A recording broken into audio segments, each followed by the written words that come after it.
ආයුබෝවන් healthy and tasty with Leena YouTube channel එකට ඔබව සාදරයෙන් පිළිගන්නවා. අද අපි හදමු busy වෙලාවට ඉක්මනින් හදා ගන්න පුළුවන් අපේ රසට ගැලපෙන රසම රස පැස්ටා එකක්.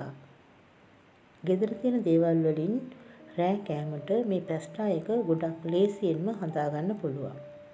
එහෙනම් බලමු කොහොමද හදාගන්නේ කියලා. මේ පැස්ටා එක හදාගන්න අපිට ඕන වෙනවා පොඩි තීරු වලට කපාගත්ත කැරට් ග්‍රෑම් 200ක්, ලීස් ග්‍රෑම් 150ක්, චූටියට කපාගත්ත සුදුරුණු බික් 7-8ක්, ලොකු බීලුණු ගෙඩියක්, එකම අමුමිරිස් කරල් 7-8ක්. තව අපට ඕන වෙනවා ලුණු තේ හැඳි 2ක්, ගම්මිරිස් මේස ඇඳක්, තක්කාලි සෝස් මේස හැඳි 2ක්, සෝයා සෝස් මේස හැඳි 2ක්, එකම බිත්තර 3ක්. තුන් දෙනෙකුට සෑහෙන විදියට පැස්ටා ග්‍රෑම් 300කින් අද මේ පැස්ටා එක හදා ගන්නවා. අපි මේ උතුරන වතුරයකට එකතු කරගත්තා ලුණු තේ හැඳි භාගයක්, එකම තෙල් මේස හැඳි 2ක්. දැන් අපි ඊළඟට එකතු කරගන්නවා අපේ පැස්ටා ටික.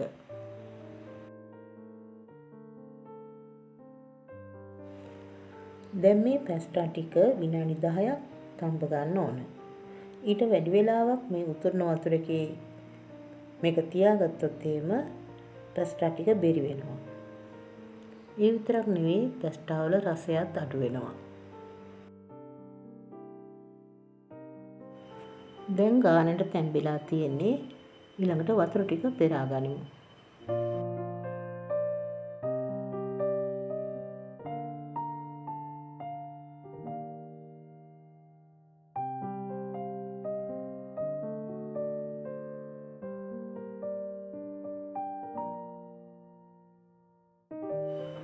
ඊළඟට අපි ටෙම්පරාදෝ හදාගනිමු. මුලින්ම මේ පෑන් එකට තෙල් මේස හැඳි 3ක් දාගන්නවා. තෙල් ටික හොඳින් රත් වෙනකොට ඒකට කපාගත්ත සුදු ලුණු එකතු කරනවා. ඒකලා රන්වන් පාට බැදෙනකොට බීලුණු එකතු කරලා බීලුණු වල සුවඳ එනකම් ටෙම්පරාදෝ කරගන්නවා. ඊළඟට අපි දාගන්නේ කපාගත්ත අමුමිරිස් ටික. අමුමිරිස් පොඩි වෙලාවක් තෙලෙන් වැල වුණාට පස්සේ ඊළඟට අපි එකතු කරගන්නවා කැරට්. කැරට් එකතු කරගෙන විනාඩි 2ක් වගේ වෙලාවක් කලවම් කරමින් ටෙම්පරාදු වෙන්න අරින්න ඕන. දැන් අපි ලුණු තේ හැඳි භාගයක් මේ මිශ්‍රණයට එකතු කරගන්නවා. මේ වෙලාව වෙනකොට අපේ කැරට් භාගෙට වැඩි ටිකක් තැම්බිලා තියෙන්නේ.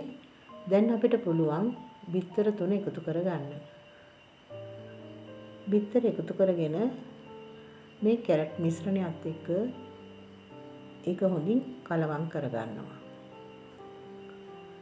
බිත්තරවල තෙතමනය අඩු වෙනකොට අපිට පුළුවන් ගම්මිරිස් ටික එකතු කරගන්න. එකතු කරගත්ත ගම්මිරිස් ටික හොඳින් මේ ටෙම්පරාදු මිශ්‍රණයත් එක්ක කලවම් කරගෙන ඊළඟට අපි දාගන්නවා ලීක්ස් ටික.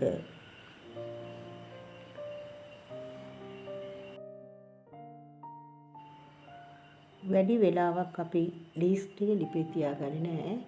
ලීක්ස් ඉක්මනින් කලවම් කරගෙන ඊළඟට අපි එකතු කරගන්නවා සෝයා සෝස්.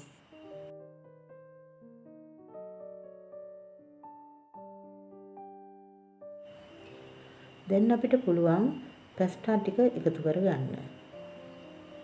පැස්ටා එකතු කරගත්තට පස්සේ මේ ටෙම්පරාදු මිශ්‍රණයත් එක්ක විනාඩියක් වගේ වෙලාවක් මේ විදිහට හොඳින් කලවම් කරමින් ටෙම්පරාදු වෙන්න තියාගන්නවා.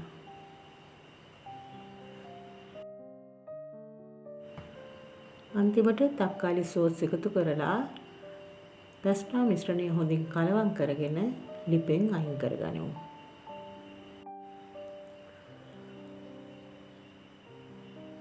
උණුවෙන්ම කනකොට මේ පැස්ටා ගොඩාක් රසයි.